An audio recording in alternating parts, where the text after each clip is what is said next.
Bueno, buenas tardes. Yo creo que no voy a presentar la enredadera porque sois todos de la casa, prácticamente.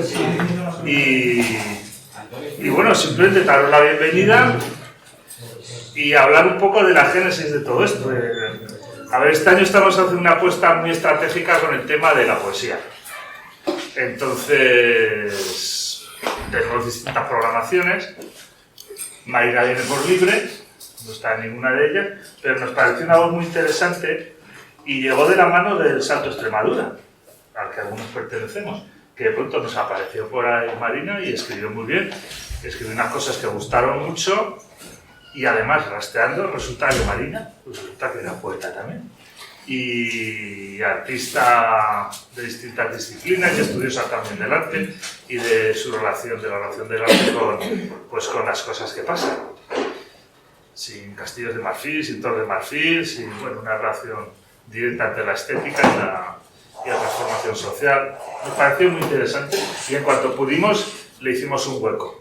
Es una manera generosa de decir que casi la presioné para que viniera, pero tampoco se negó mucho, la verdad. Y entonces aquí la tenemos. No sé, me alegra mucho que haya venido tanta gente, porque pensábamos que esto de la poesía, por estratégica que fuera la apuesta, pues bueno, iba a tener una acogida, pues, la que tienen las cosas importantes, que al principio pues es pequeña, pero bueno, muy bien. Pues bueno, Marina Blázquez y a ver qué nos cuenta, ¿no? Venga.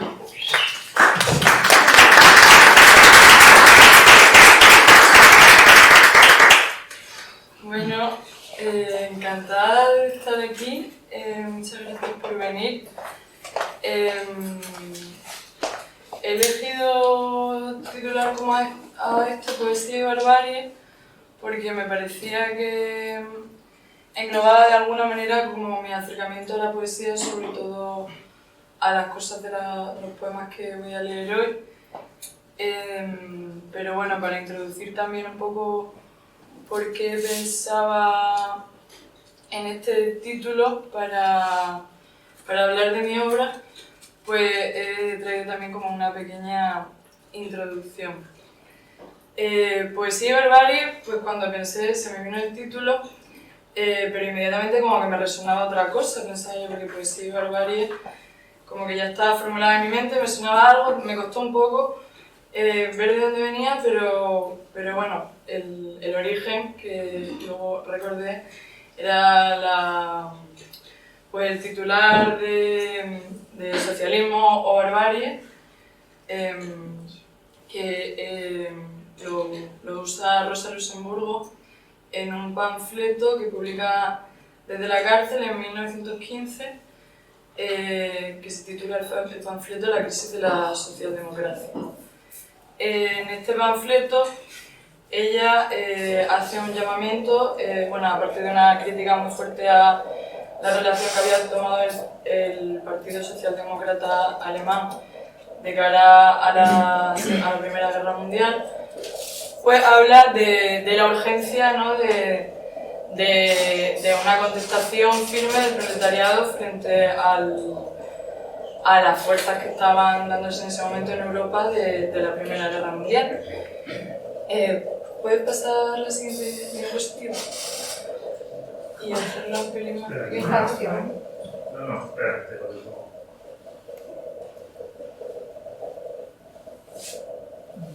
Pues no sé. No sé.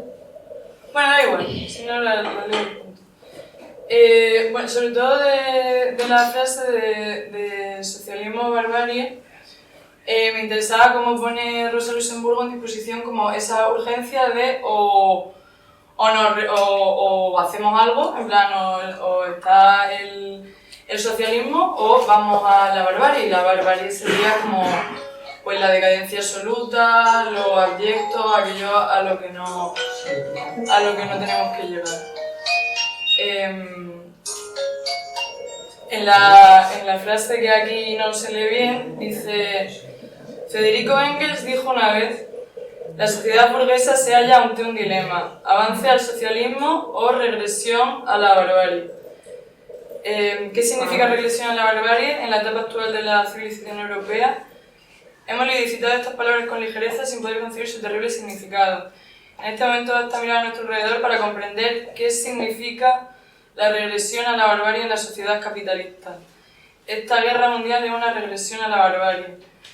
El triunfo del imperialismo conduce a la destrucción de la cultura. Esporádicamente, si se trata de una guerra moderna, bueno. Pero lo que hay, sobre todo, más allá de leer la frase que es un poco larga, es una clara escisión entre lo que ofrecería el socialismo y lo que sería el capitalismo. Sería algo pues que se nombra como barbarie, que sería pues el horror. En otro orden de cosas, o sea, Benjamin también habla de barbarie en su artículo de 1933, Experiencia y Pobreza. ¿Puedes pasar la diapositiva? Pero Benjamin no habla solo de barbarie en un sentido negativo, sino que también le da alguna connotación positiva. En este artículo Benjamin habla de que nos hemos vuelto pobres. O sea, Benjamin lo escribe ya después de la Segunda Guerra Mundial y habla de que la humanidad ha vendido la experiencia por la moneda de la actual. Es decir, como que la gente después de volver de la Segunda Guerra Mundial, de la Primera, perdón, venía y no podía hablar de lo que le sucedía porque habían sido experiencias tan horribles que no había una capacidad narrativa. El vínculo entre generaciones se había roto porque la gente que volvía de la Primera Guerra Mundial era incapaz de narrar su experiencia, porque al haber como una incapacidad de digerir el trauma, eso producía un silencio. Bueno, un silencio que también hemos vivido en la Guerra Civil, en la transmisión de la experiencia. Y habla de barbarie diciendo que introduce un concepto nuevo. Dice, ¿a dónde le lleva al bárbaro la pobreza de experiencia? Le lleva a comenzar desde el principio, a empezar de nuevo, a pasársela con poco, a construir desde poquísimo y sin mirar a diestra ni siniestra. Esa concepción positiva de barbarie, en la cual el bárbaro sería aquel que resiste a la pérdida de la cultura, habla de ella como de algo, bueno, una risa bárbara, como algo cómico, pero que también distingue entre aguantar ego y cosas de los pocos poderosos que Dios lo sabe son menos humanos que muchos, en el mayor de los casos son más bárbaros, pero no de la manera buena. Los demás, en cambio, tienen que arreglárselas partiendo de cero y con muy poco. Lo hacen a una con los hombres que desde el fondo consideran lo nuevo como cosa suya y lo fundamentan a tipo y renuncia. En sus edificaciones, en sus imágenes y en su historia, la humanidad se prepara a sobrevivir si es preciso a la cultura. Y lo que resulta primordial lo hace riéndose. Tal vez esta risa suene algo bárbaro, bien está. Que cada uno ceda a rato un poco de humanidad a esa masa que un día se la devolverá con intereses e incluso con interés compuesto. La verdad es que la última frase no la entiendo muy bien. Es algo sobre lo que he intentado reflexionar bastantes y habla de algo así como de... Bueno, no voy a ponerme en esa elucubraciones, pero me interesa sobre todo que Benjamin sí que contempla de alguna manera un carácter positivo, aunque le da toda la connotación a lo bárbaro de lo que queda fuera de la cultura. ¿De dónde viene el término bárbaro? El término bárbaro viene de los griegos, que decían que los bárbaros, en plan bárbaro, era como el bla bla bla nuestro, en plan a los que no se le entiende lo que habla, y que designaban así como a las otras culturas que no eran las suyas. Lo que el título de Poesía y Barbarie quería rescatar en oposición a lo de Socialismo y Barbarie de Rosa Luxemburgo era el uso de, en lugar de enfrentarnos a la barbarie como una disyunción, en plan de está o esto o lo otro, o eres mi amigo o mi enemigo de alguna clase, o todas estas dicotomías que se han puesto luego sobre la mesa de lo cultural y lo salvaje, lo natural y lo antinatural, lo crudo y lo cocido. Por otra parte, recuperar el concepto de bárbaro como algo positivo y poner ahí un i sería como no movernos en una escisión dicotómica en la cual siempre parece que sabemos muy bien lo que es lo malo y en la cual lo malo se carga de una serie de connotaciones que resultan en muchos casos incognoscibles, porque están abyectos a aquello que no conocemos, en lo que ni siquiera entendemos, porque el bárbaro es aquello que yo escucho pero no entiendo, que rechazamos sin ninguna posibilidad de aproximación. La poesía, en relación con la barbarie, compartiría una serie de presupuestos que también, o sea, sería ese balbuceo, o sea, el bárbaro, el que hace bla bla, el que balbucea, pero también el niño también balbucea, al niño tampoco se le entiende bien lo que dice, o sea, se tiene algún sentido, pero se le presume cierta inocencia. Ese balbuceo, esa capacidad de decir las cosas mal, o de no decirlas bien, o de jugar con las palabras, en vez de decir moto, decir toto, o ese juego que se produce, sería también el juego que permite la poesía, en tanto que la poesía es aquello que usa el lenguaje de manera antinatural o de manera a la cual no estamos acostumbradas. Y bueno, puedes pasar a la siguiente. Entre ese juego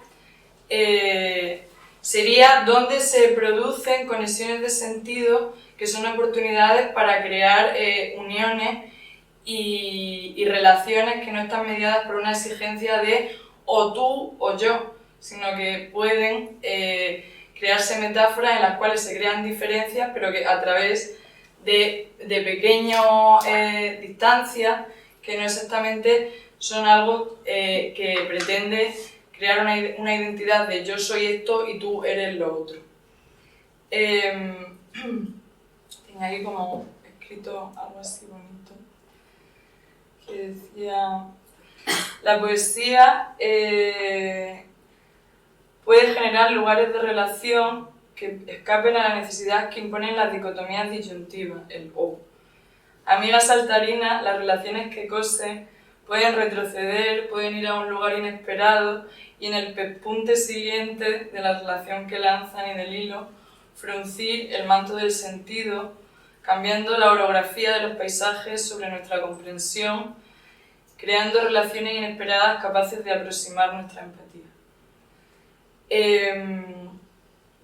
Lo bárbaro también ha sido recuperado no hace mucho. Puedes pasar a la siguiente. Bolaño en Estrellas Distantes, que es un libro que habla sobre la relación entre el bien y el mal, entre la dictadura chilena, el arte. Hay un poeta que se llama Carlos Bieder que entra en un grupo de poesía y al poco descubren que cuando ya ocurre el golpe de Estado, que es un agente secreto del pinochetismo y mata a muchas poetas, pero aparte de eso escribe poemas en un avión que tiene en el aire y entonces le empiezan a seguir la pista para ver qué pasa con él años después. En todo esto, pues en la investigación descubren que se ha creado un grupo que es el grupo de los escritores bárbaros. Y esta cita es más pequeña, pero voy a leer una más larga, que habla de cómo eran los escritores bárbaros. Según Delorme, había que fundirse con las obras maestras.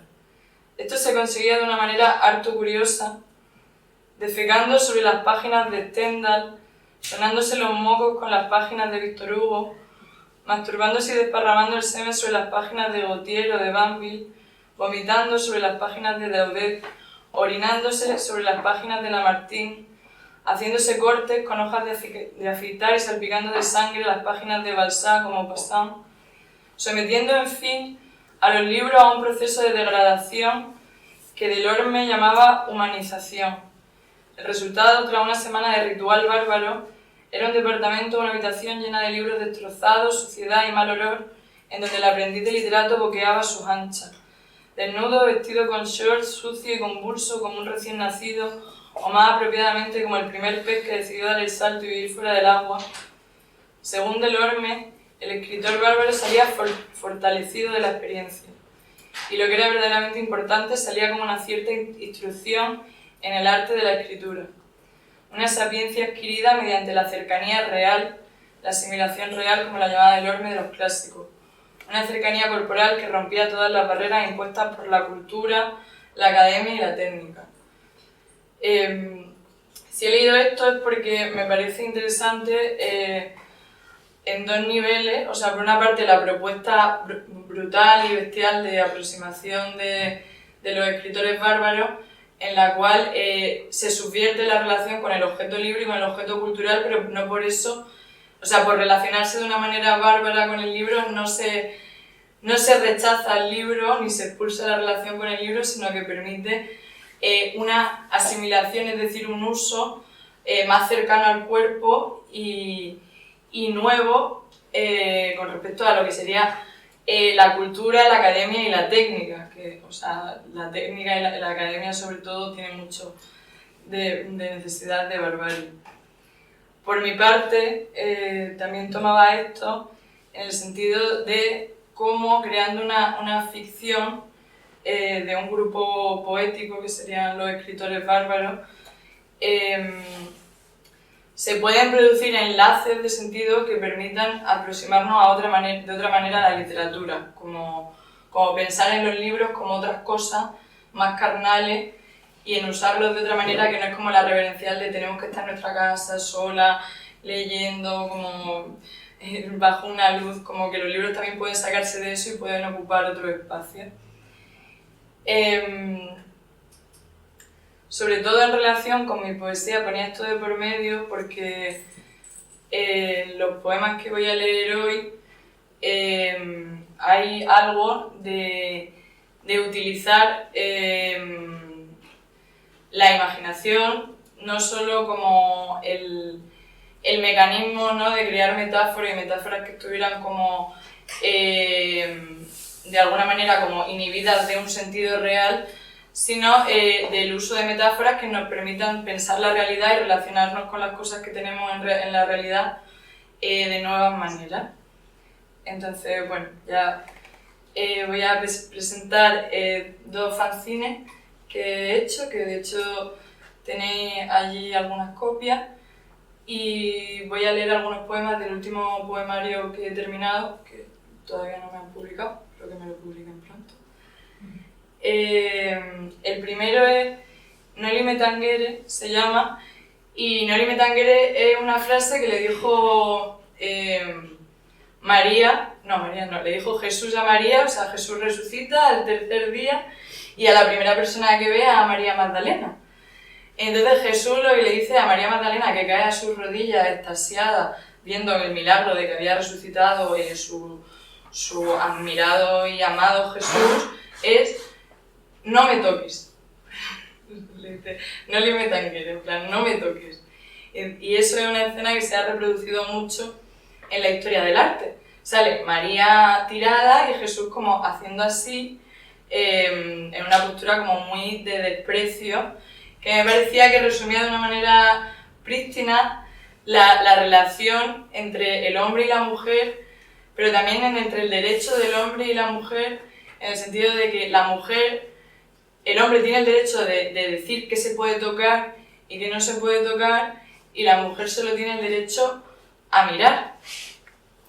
Se le exige como que mire y que no toque y que no manipule, y como se representa es como ella rindiéndose de rodillas a esa dinámica.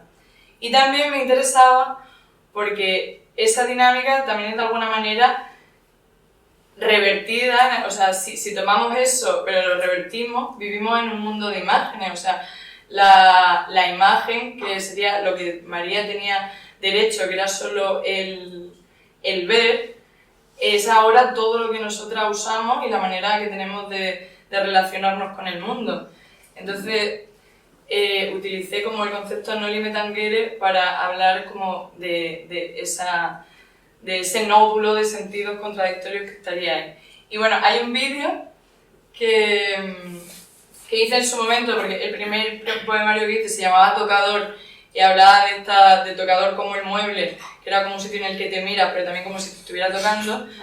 Y aquí están como varias imágenes para que podáis ver los Noli Me Tangere a los que me refiero, y también puse una música un poco violenta como para traducir la violencia que habría entre esa imagen. ¿No se oye? No. Joder, joder.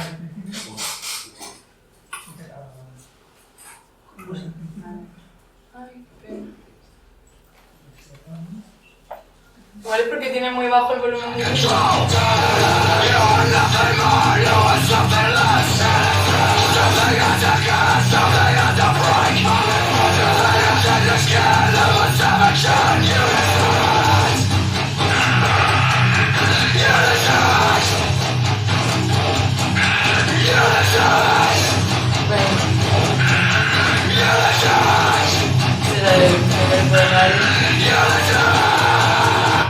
las mujeres no tocan y los hombres sí se tocan. Bueno, entonces, con respecto a este poemario voy a leer el prólogo que le hice. Y luego leo algún poema que de hecho no tengo... Bueno, no. A ver, leo el prólogo. La superficie de las cosas es la exterioridad vulnerable detrás de la esencia diamantina. Podremos acariciar la mesa, pero nunca sabremos qué es ser una mesa. La superficie de las cosas es sencilla, lábil, deslizable, multiplicable, superponible, achicable e infinitamente disponible. La superficie de las cosas no tiene heridas que no puedan ser fotografiadas y así suturadas al infinito. Superponer a la herida de un cráneo, por ejemplo, una flor. Jesús le dijo a María Magdalena: «No me toques», cuando salió de su tumba. María Magdalena jamás habría intentado tocarle, como mucho le hubiera echado una foto y se habría masturbado en su habitación, imaginando cómo le penetraba en todo su agujero.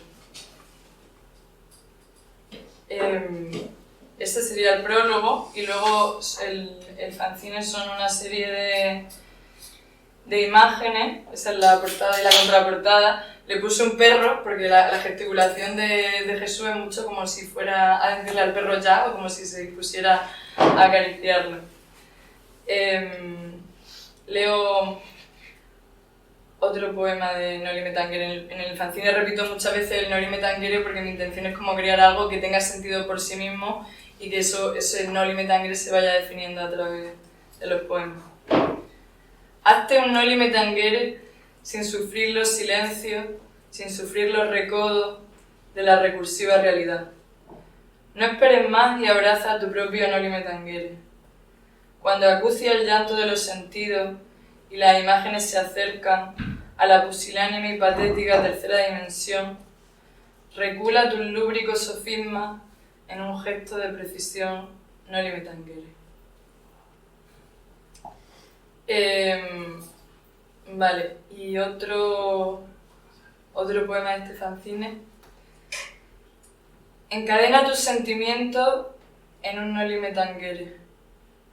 Cuando arrecien los sonidos de la muchedumbre, crispa los sonidos de tu propio hilo musical.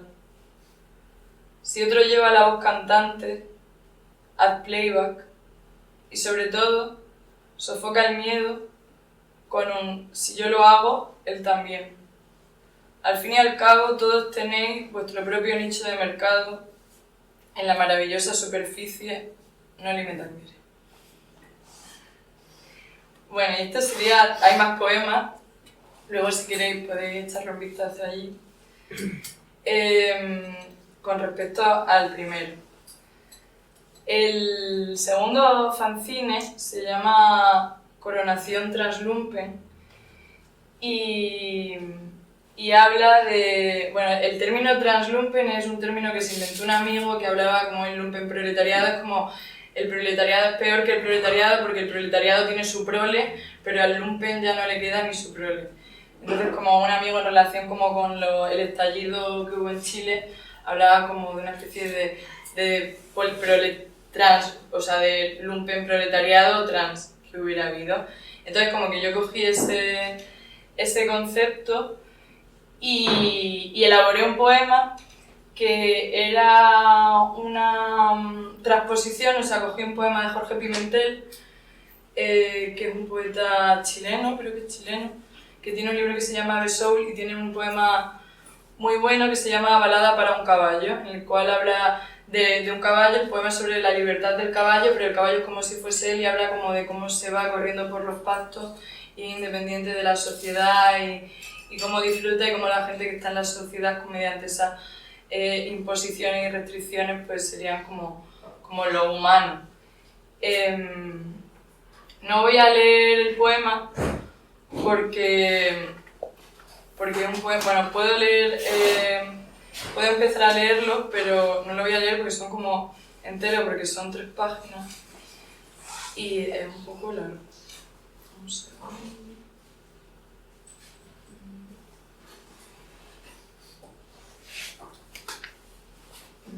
El poema empieza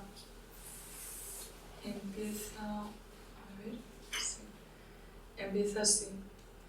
Por estas calles camino yo y todos los que como yo son traslumpen. Por esencia me siento un completo animal, una bestia desclasada, que trota por la ciudad alocadamente sudorosa, que va pensando muy poco en el otro o mucho. Mis cascos, al ponerme la mascarilla, que también fue durante la pandemia, dan contra el cemento de las calles. Troto y los... Bueno, es como si fuera durante en Chile en el estallido, hago una referencia.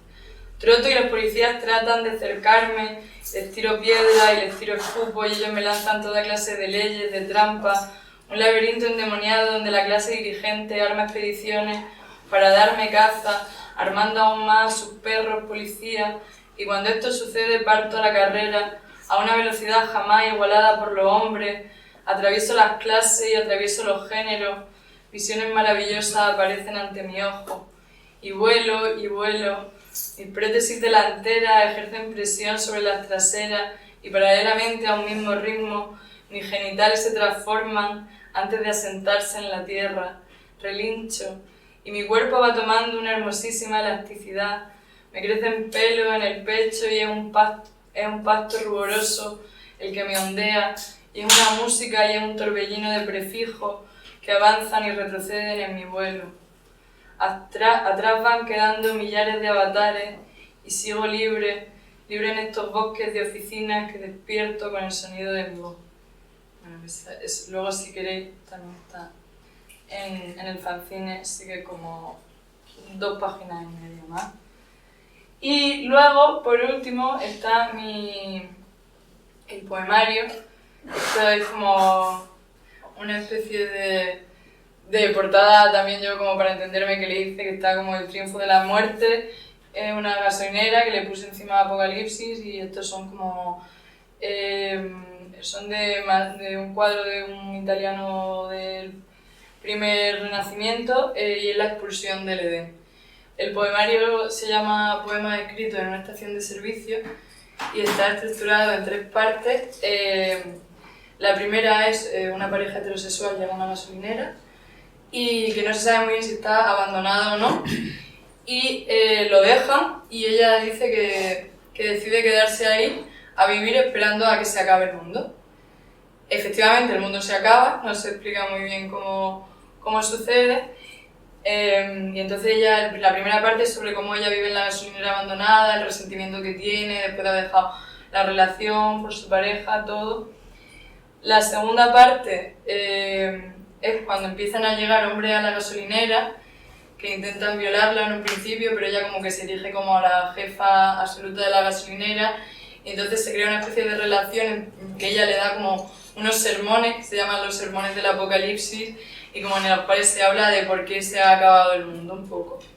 Y ya en la tercera parte llegan las amigas de la protagonista y se montan como, o sea, una especie de comuna, o sea, se ensaya como un intento de sociabilidad como después del ocaso civilizatorio y en una relación como de igualdad y de búsqueda como de cuáles serían los parámetros en los cuales se podrían como instalar unas relaciones después del ocaso del heteropatriarcado.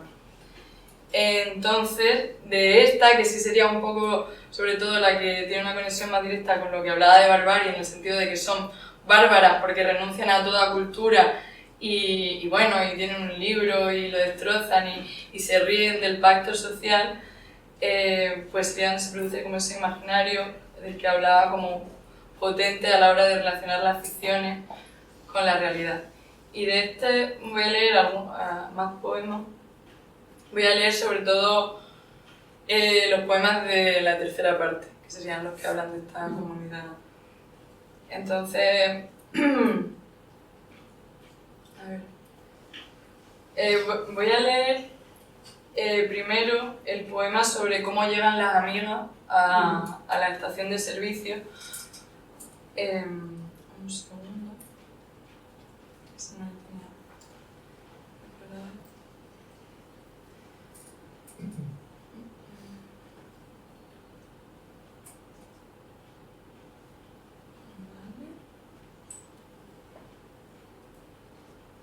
Pues sería este.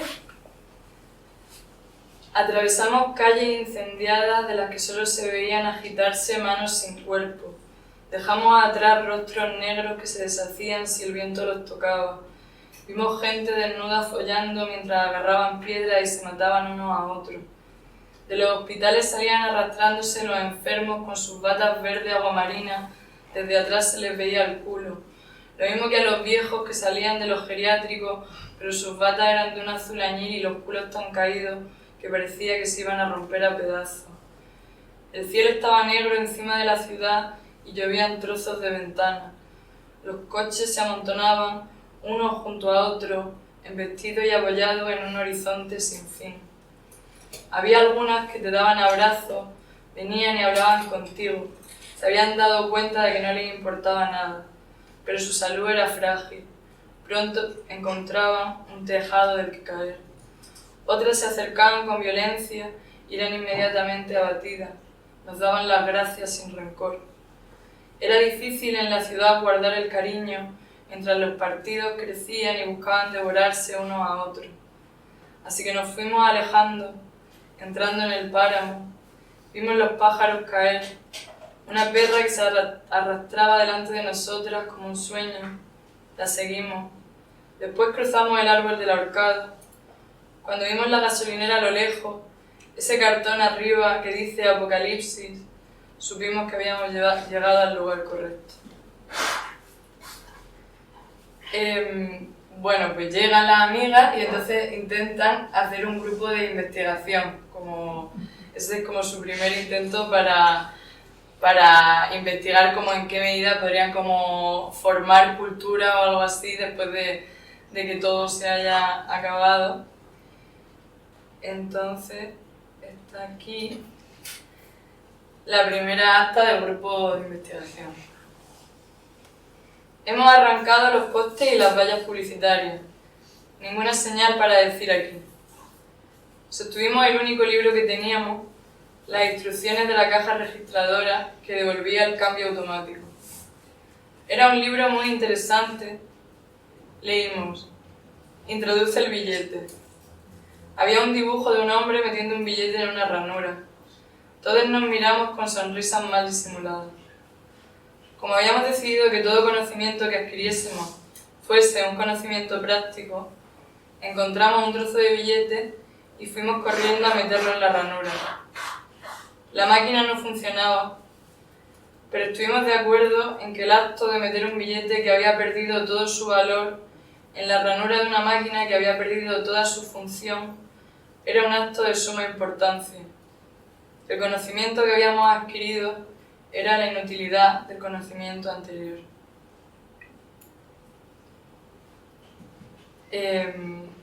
Bueno, y siguiendo con la barbarie, también hacen rituales algo sangrientos. Este sería el primer y único ritual del grupo de investigación. Él comenzó cagando sangre, la luz del atardecer y el sol rosa. Nosotras le ayudábamos. Cagaba sangre y caían grumos sanguinolentos de sus piernas, y su ano era un racimo alveolado.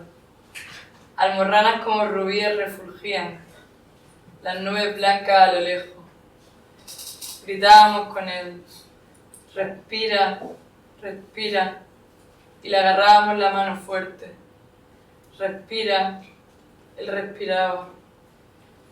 Nadie lloró nunca como él, nadie dejó lágrimas como él, caían como perlas preciosas, las abandonó y dijo, ahora voy a empezar a llorar por dentro. Y sus dedos fueron a su ojo, y gritó y aulló mientras de su ojo manaba sangre. Debo llenarme por dentro.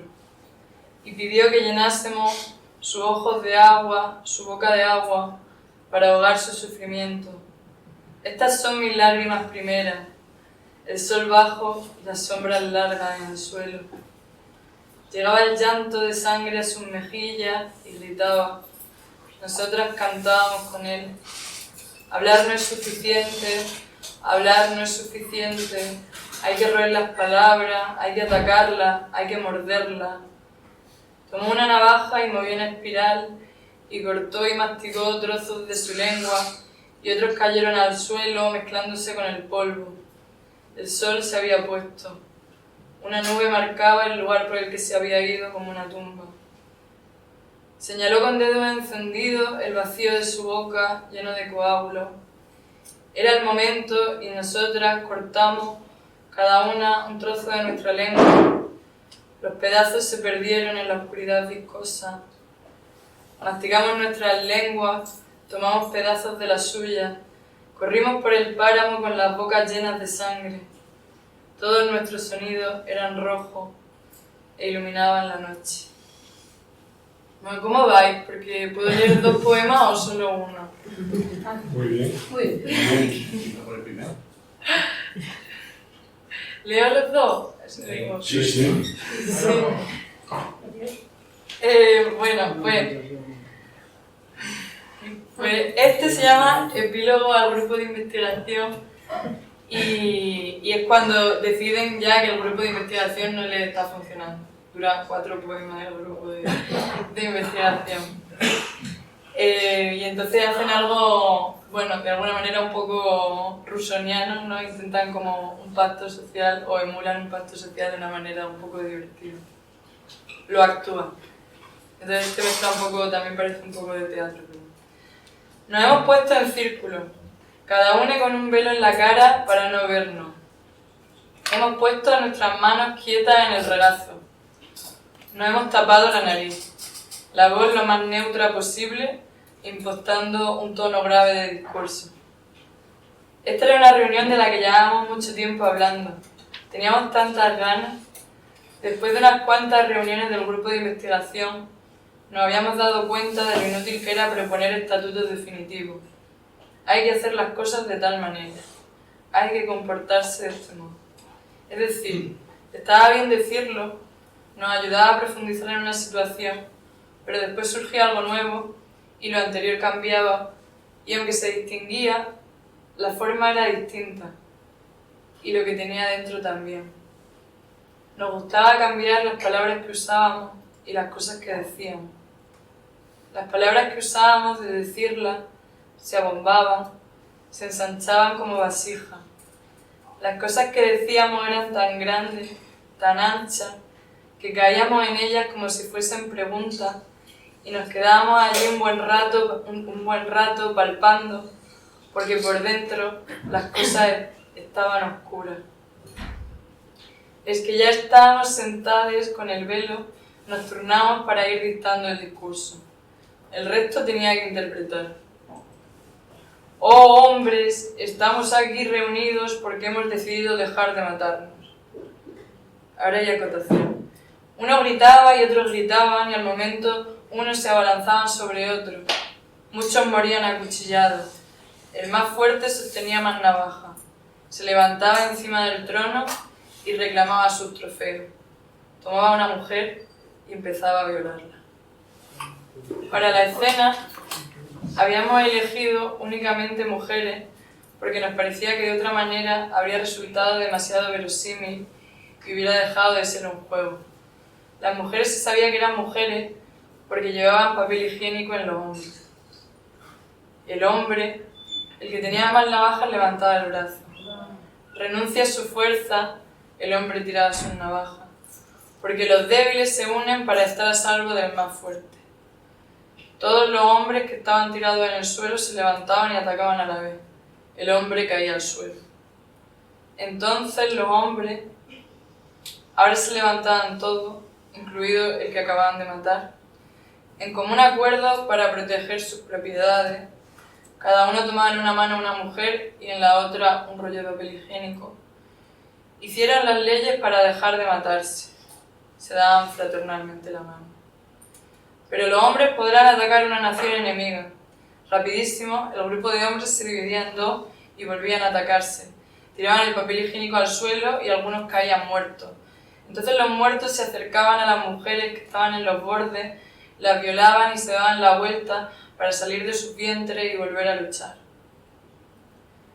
El hombre cambia la violencia por la palabra y las leyes. Los hombres tiraban las navajas y el papel higiénico. Las mujeres se quitaban el papel higiénico de los hombres, de los hombros, y todos venían a sentarse y a ponerse el velo. Este era el momento en que teníamos que inventar experimentos y cosas para nuestra nueva sociedad. Fue el momento más divertido porque muchos empezamos a hablar a la vez y a decir muchas cosas, bla bla bla bla bla bla, bla, mientras hacíamos grandes aspavientos con las manos. Y voy a leer el último, que habla como de una especie de figura que me invento que sería como el equivalente del chamán o algo así, y aquí es el otaku, el que es el chamán de la historia. Nuestro otaku ha visto los ciclos de la historia humana. Nos ha recordado que la historia es como la uña más pequeña del pie, tremendamente frágil. En eso hemos coincidido. Nos ha dicho que era mucho más divertido jugar cuando no había historia y no había que escribirlo todo en tablilla. Cuántas donaciones se habían hecho al templo, de cuánto había sido la cosecha. Ella nos ha hablado de los siglos oscuros cuando vinieron los bárbaros. Los bárbaros siempre llegan tarde, ha dicho, y la oscuridad para ellos está llena de risa. Nos ha dicho que vamos a olvidar mucho, a cambio diremos cosas más brillantes. Creemos en su palabra. Ha dejado de comer. Dice que lo más importante es que ella juegue ahora. En el sentido de su juego está también el sentido de muchas cosas. Está flaca y espectral. Tiene los ojos hinchados de mirar una pantalla vacía. A veces se sienta en una esquina de la gasolinera y no para de balancearse. A veces nos llama, nos dice, tú, ven, y nos apunta con el dedo. Ella nos ha enseñado las grietas por las que se acaba el mundo y nos ha enseñado que el final no tiene cierre. Nos habla de una perra negra que es nuestra locura y que camina cantando por muchos sitios. Y me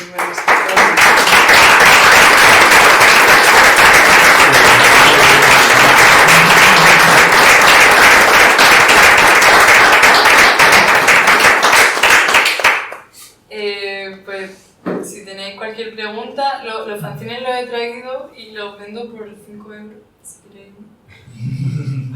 Y nada, cualquier cosa de lo que os ha parecido, si os ha gustado, no sé si lo de... Dime. Bueno, iría más allá de una pregunta, pero como tenemos luego la tribu para hablar, porque a mí personalmente me ha metido en un territorio distópico, la más de sugerente, en las antípodas de la poesía ñoña y con imágenes afectadas, ¿no? Por decirlo de alguna forma. Pero que por un lado, de pronto me recuerdo un libro que leí hace 50 años por lo menos, El almuerzo del mundo. Pero luego, yendo al terreno de lo plástico, de la plástica, perdón, que es un territorio en el que tú también te desenvuelves, y relacionándolo con el título, ¿no? De Poesía o Barbarie. Y Barbarie. Y Y barbarie. Y barbarie. Poesía y barbarie. Sí. Ah, No, poesía y barbarie, sí. Que me ha llevado también a otra serie de libros que hay de Adolfo Ross, no lo he bueno, leído. el arquitecto, que habla sobre Sí, las fachadas austeras, sin adornos, ¿no? Y luego, posteriormente, hay otro libro que es, él me parece que se llama Arquitectura y Delito, y luego hay otro que es Diseño y Delito, de un profesor que es Ralph, no me acuerdo el título, pero que viene hablando también de lo mismo, ¿no? Del despojamiento del ornato para llegar a la esencia de las cosas.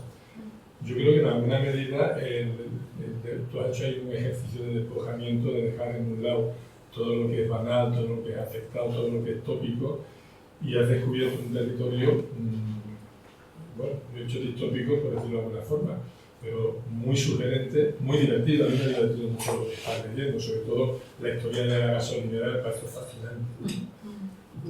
Después te digo que me ha emocionado mucho, y no es que una pregunta sería casi para seguir hablando aquí en el ambiguo. Bueno, pues luego seguimos hablando. Damián todo lo lleva a la vida. Que es una fuente de sustentación para la verdadera.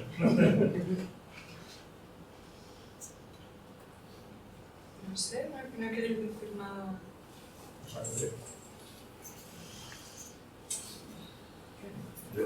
Bueno, que yo estoy acostumbrado a la poesía, por ejemplo, bueno, tampoco leo mucha poesía, pero con rima, y poesía parece una historia.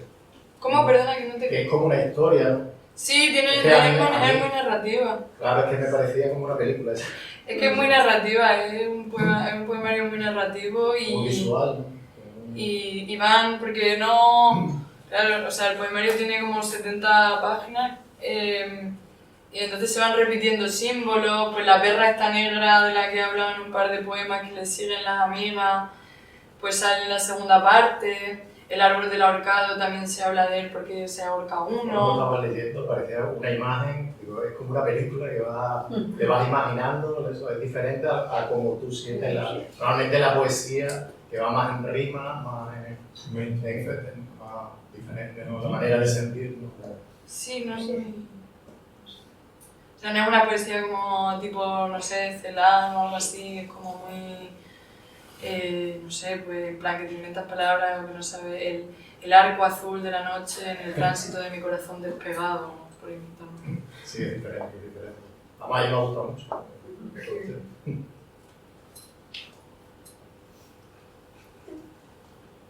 ¿Y qué tal el de Cagando Sangre que me ha parecido? A mí me ha encantado. A mí me ha encantado. Pero descriptivo. Muy descriptivo. Descriptivo la palabra. O sea, que te has imaginado la violencia. Sí, es bastante gore. Pero dentro de esa violencia hay como una hermosura en la descripción. Sí. Hay una cierta belleza en esa descripción que describe, no alarma, no supone, no enjuicia, simplemente cuenta. Entonces a mí eso me parece hermoso porque esa fealdad también tiene hermoso. Eso sucede mucho en los cuadros de Bruegel el Viejo, que quizás tu forma de escribir tus textos se trasladan mucho a ese tipo de pintura flamenca, en la que hay mucha violencia, pero al fin y al cabo, como dice ella, puede estar emparejada con una cierta belleza violenta, es soportable porque también ofrece belleza. Entonces Bruegel el Viejo en ese sentido es muy... Sí, me encanta la relación. Bueno, Bruegel me encanta. De hecho, el poemario este lo escribí, me dieron la beca de la Fundación Antonio Gala, no sé si sabéis, bueno, qué tal. Y me compré una reproducción del vino en la fiesta de San Martín y la tenía ahí, me encanta verla. ¿Qué tienes a la vista? ¿Qué proyecto tienes a la vista? Porque Pues ahora me parece a mí estoy... que hay una fertilidad ahí tremenda, ¿eh? Estoy que me dieron una beca, me dieron la Injuve, que es como una beca de la... Y, o sea, para un poemario, aparte del libro, en general tampoco es que necesites como muchísimas cosas, porque, bueno, depende, o sea, sí que necesitas cosas. Bueno, yo este poemario, pues tenía 5.000 euros de presupuesto y dije, pues ¿en qué pongo 5.000 euros de presupuesto para hacer el proyecto? Y entonces el proyecto que presenté se llama Un museo arqueológico y habla de la relación entre la memoria histórica y el turismo y también de la relación personal con cómo ha cambiado o cómo nuestra relación con los recuerdos, ahora que hay tantas fotografías, cómo funciona eso, en plan, cómo funciona nuestro yo de proyectarnos, de ver en una fotografía.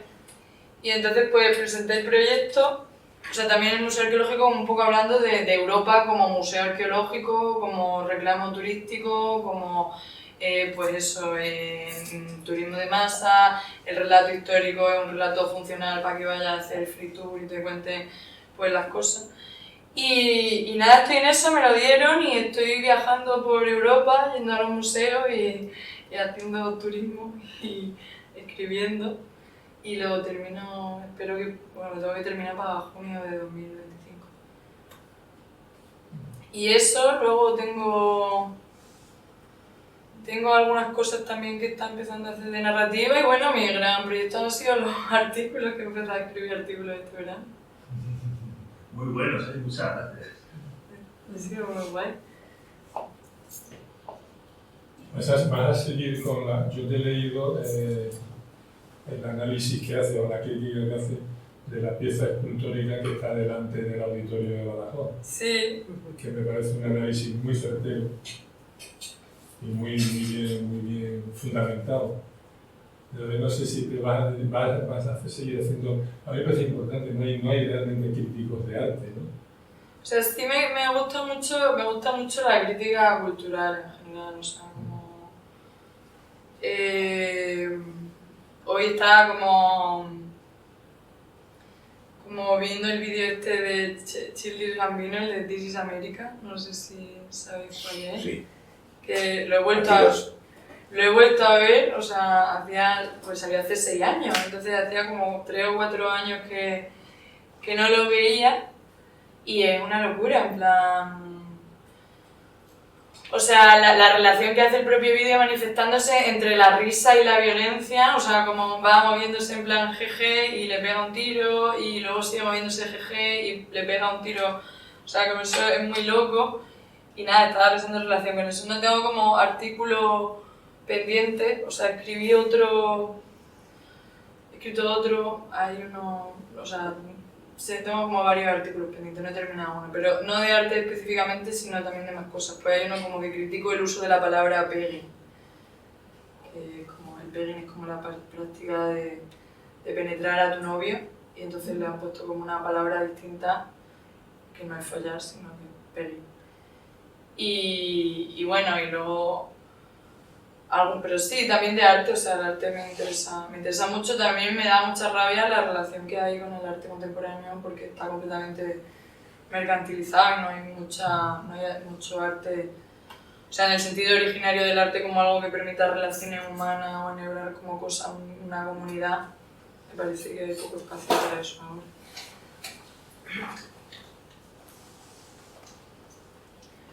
Sí, parece que la finalidad del arte contemporáneo es caer en manos de coleccionistas que además no compran ellos, tienen su directora de colección. Sí, el dinero. Poseer. Y ya está. O sea, yo ahora para un artículo que estaba escribiendo que era como la posibilidad de una compañía que lo haga como de un arte, ya terminé, ¿no? Que hablaba como de un arte como más acompañado. Leí la historia de el cuadro de Van Gogh, hay un cuadro de los últimos que pinta que es al director del sanatorio en el que él estaba, que pinta como 2 versiones. Y la segunda, que era la más valorada, la compra un empresario japonés, no sé de qué, la compra fue el cuadro más caro de la historia en su momento, fueron como 80 millones de euros o algo así. Y el tío dijo que se quería incinerar con él. Y entonces el cuadro ahora mismo, o sea, se dice que no, que luego lo cedió a otra persona, no sé qué, pero el cuadro está en paradero desconocido. Entonces es como una locura el hecho de que tú puedas comprar como una cosa, que es un objeto que tiene un valor como inmaterial, se supone, ¿no? Patrimonio, y que lo compres por 80 millones de euros y que te quemes con él, o sea, ese es el nivel de...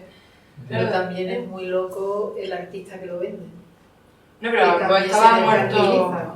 Estaba muerto. Bueno, pues estaba muerto desde hacía 150 Sí, años. sí, Bueno, en que este lo caso artista sí, no- pero me refiero en el arte contemporáneo, que también el artista se prostituye bastante. Sí, se prostituye totalmente, pero o sea, Todos nos prostituimos, ¿eh? todas nos prostituimos y también eso era como el alegato un poco que hacía como en la relación como que mantenemos como con las cosas, o sea, porque tampoco puedes vivir como pensando que en la firmetura, en la firmeza moral que por ejemplo Rosa Luxemburgo le exigía a los proletarios, que era como da igual cómo estés sufriendo porque sabes que al final la victoria del proletariado va a suceder, entonces pues y entonces eso es un sufrimiento inhumano porque no te atiende a las condiciones. La Iglesia Católica.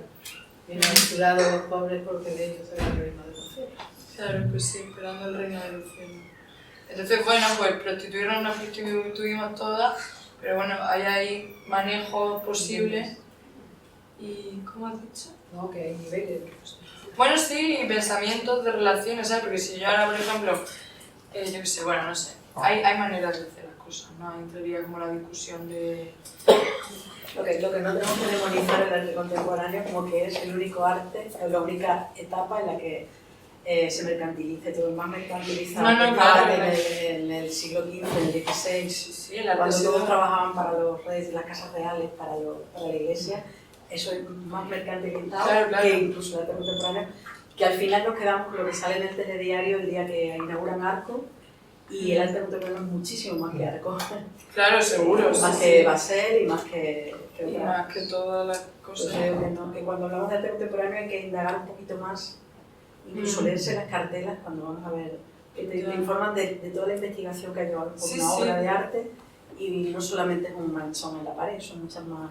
Sí, pero yo, por Pero ejemplo... generalizar ante el arte contemporáneo, te lo digo yo porque yo soy experta en arte contemporáneo, Sí.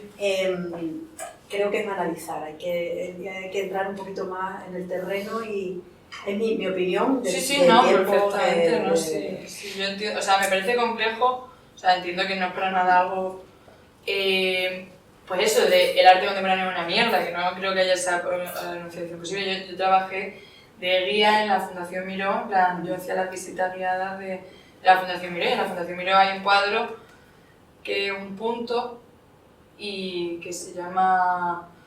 No sé si se llamaba Silencio, no me acuerdo ahora del título. Bueno, pues claro, la verdad es que o sea, la gente se quejaba, se ponía... Pero también hay una cosa que es que hay un momento en el arte contemporáneo en el que depende de tal manera del discurso que hay detrás de él, que es que hasta qué punto o sea, el arte no es toda la pieza de... O sea, el arte igual es los tochos que tienes que poner de la investigación y no lo que tiene...